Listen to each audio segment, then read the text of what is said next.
the post-Easter attacks climate where Hejaaz Hisbullah is what I guess you could call that an emblematic case now, right? According to the literature, how you call it.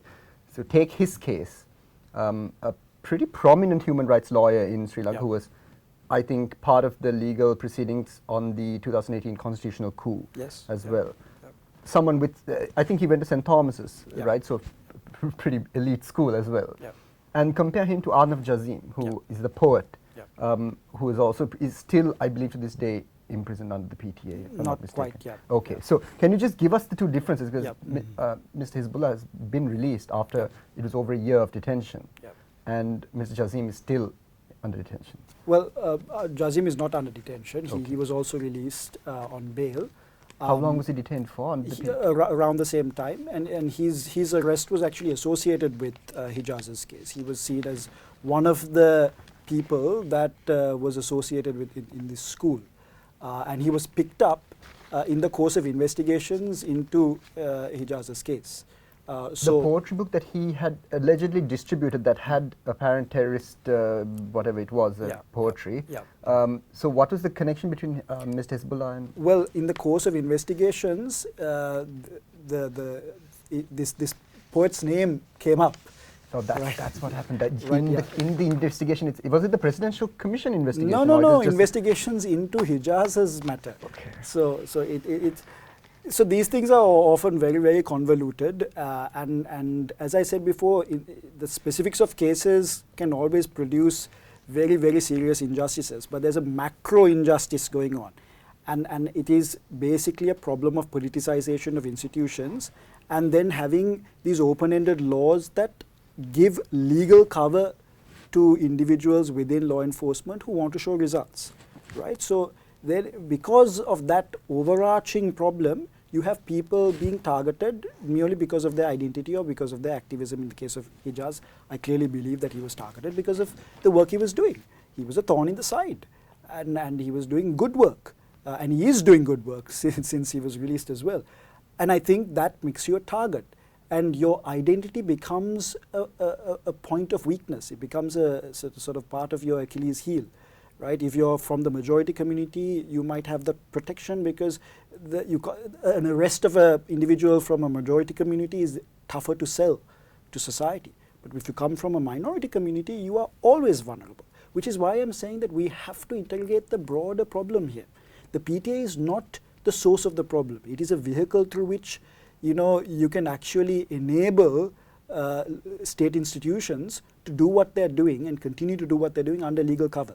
So it's an enabler rather than the source, because you take away the PTA, you'll still have other laws that are going to be used in the same way. And that takes me to the ICCPR Act, for example. Right? It's supposed to be a model law. It's supposed to be almost word for word a reflection of the international standard. Now, leave aside that there might be problems with the international standard itself. It's open-ended, it's poorly thought through, it's not fit for purpose, all of that. But at least on paper, it's a reflection of Article 20 of the ICCPR, right? This particular offense, Section 3 offense.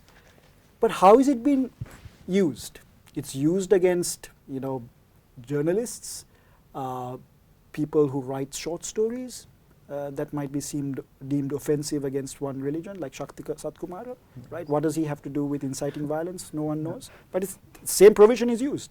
And that same provision is used against Hejaaz, because Hejaaz's indictment not only has a reference to the PTA, it also has a reference to the ICCPR. So you can take the PTA away. We have an improved situation because you can't detain people without some reasonable suspicion. You can't hold them in detention, you can't use confessions made to police officers. So it's certainly the situation improves if you take the PTA away, but the problem doesn't go away. And you will have fairly nimble, clever, cunning officials able to use ordinary laws as well to victimize individuals. Sometimes you get frustrated because magistrates can look at a situation and say, this is nonsense, I'm granting bail. That is why the PTA comes in handy. And that is why they scrambled to fit in these two student activists into the into the purview of the PTA, because they know that's the tried and tested model to secure the incarceration of someone without having to prove that or having to convince a magistrate about the fact that this person should not be released. And Kusum, this goes to a point that I want to make about the PTA, and a point I think that we ought to think about very seriously. The PTA is also an affront to our judiciary. It's not just an affront to suspects and their rights, and it's not just a question of rights and violations of rights. It actually is an insult and it's offensive towards the judiciary. And if you take 3 examples, number 1, usually when you arrest a suspect, you have to produce that person before a magistrate within a particular period of time, 24 hours. In some cases, it goes up to 72 hours. Now, a magistrate is trained to assess the situation and decide whether the suspect has been treated humanely. That's part of the training. You can't expect the police to do that. That police don't have that training. It's a magistrate that has that training. The PTA removes that requirement. Now, what are you actually saying then? You're saying that somehow the state doesn't trust a magistrate to be able to just produce a suspect before a magistrate. What it's basically saying is that we don't trust our judges. We don't want the judge to see the suspect. Right. Number 1. Number 2, it is a magistrate, and in certain cases a high court judge, that decides whether a person should be released into society or not on bail. Again, the magistrate or high court judge is trained to do that, to assess, to balance the evidence and decide whether this person is a threat to society, a flight risk, will he commit another offense or not. All these things they're trained to do, and then they decide whether to grant bail or not. Under the PTA, you take that power away. You give it to, you completely take it away, and you allow a minister or a police officer to decide whether or not a person should be released. And then you depend on the Attorney General to consent to bail. All these things are completely different under the ordinary law. Number 3, confessions. Now, under ordinary law, a confession to a magistrate is admissible. Why? Because a judge is supposed to be independent. He receives a confession, he assesses whether this is voluntary or not, and then admits it depending on the circumstances, right? A confession to a police officer is inadmissible under ordinary law, precisely because there is a risk when you are in custody of a state official like that. There are chances that there will be intimidation, there's a risk that the person will be tortured. They are incentivized to make an arrest. Absolutely, and they're incentivized to secure a conviction. So you exclude that evidence. The worst murder suspect, the worst rape suspect, all of these people have that privilege of not having their statements to the police used as a confession. But a terror suspect, a confession to a police officer not below the rank of ASP is admissible, and it ties the hands of the judge. The judge has to admit that, and the judge can only inquire as to whether this confession was voluntary or not. Again, the burden of proof is on the suspect or the accused to prove it was involuntary. So what are we saying there? That we don't trust magistrates to receive confessions, we'd rather trust police officers. So the whole scheme is an affront to the judiciary. And I think that's one point that is worth reiterating over and over again, that we are saying through this PTA that we don't trust our judges. And that's the most horrendous contempt I can think of. So I think we need to start thinking about allowing judges to do their job, even in terms of the most serious terror suspects. Right. I think it's, I don't want to spend all our time on the PTA, but we've done so much on it that I think it's important, because we have to see it through to its conclusion, because I mean the PTA, as far as I'm concerned, I'm sure you'll agree that it's also a tool of control, right? Especially, we've seen it very obviously with the protests, and they've managed to incarcerate or remand one of the most prominent activists, or two of the most prominent activists, right? Vasant Mudalige. And this sends a clear message, right? And it's worked to some extent with some of the protests and how it's gone about. And it doesn't, like I mentioned before, I want to just impress upon the audience that it doesn't matter what society you belong to. If you went to St. Thomas's, you're a lawyer, you're a human rights activist, or if you're a kid in a province far-flung and you just decided to write some poetry, you're not safe Correct. in this climate. Correct. And what is, now there's also this international pressure, because if we're not going to get ourselves in order, there's international pressure. And the GSP plus, the UNHRC, all of that comes into this.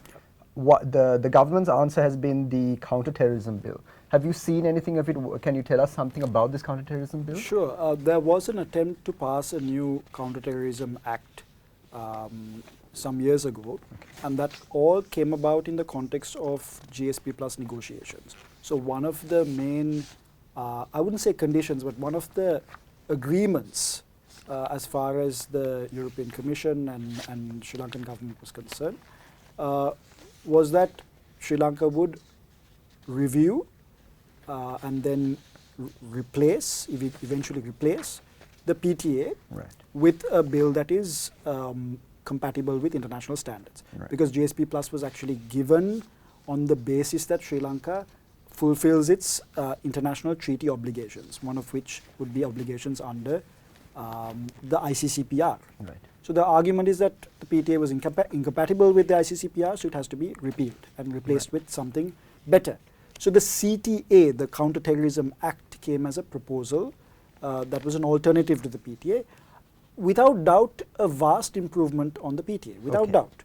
But falls short, quite dramatically I would say, of the international standards that needed to be fulfilled. And a good example was, they allowed, under that draft bill, they allowed police officers to secure detention orders.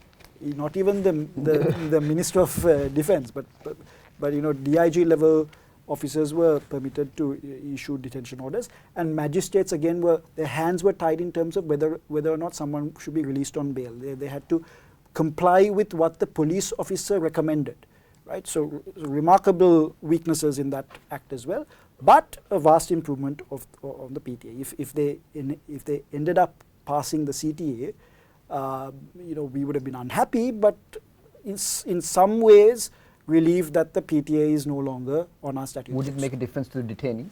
It would. There would be a lot more protections. The whole lot of due process protections would have been introduced. But better than the CTA bill was a set of proposals that the Law Commission came up with. Very short, concise set of proposals. And these proposals did the job in terms of dealing with the main problems in the PTA. The issue of confessions, production before a magistrate, bail.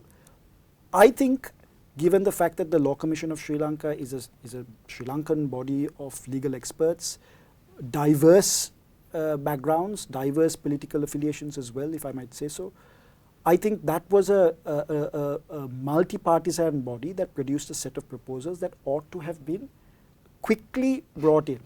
And of course, with the negotiations that took place, with the political dynamics, those proposals were set aside. So even today, I would say the CTA is eclipsed by quite a margin by those proposals. And those proposals are short proposals that any one of us can go through and understand. It deals with the problems in the PTA.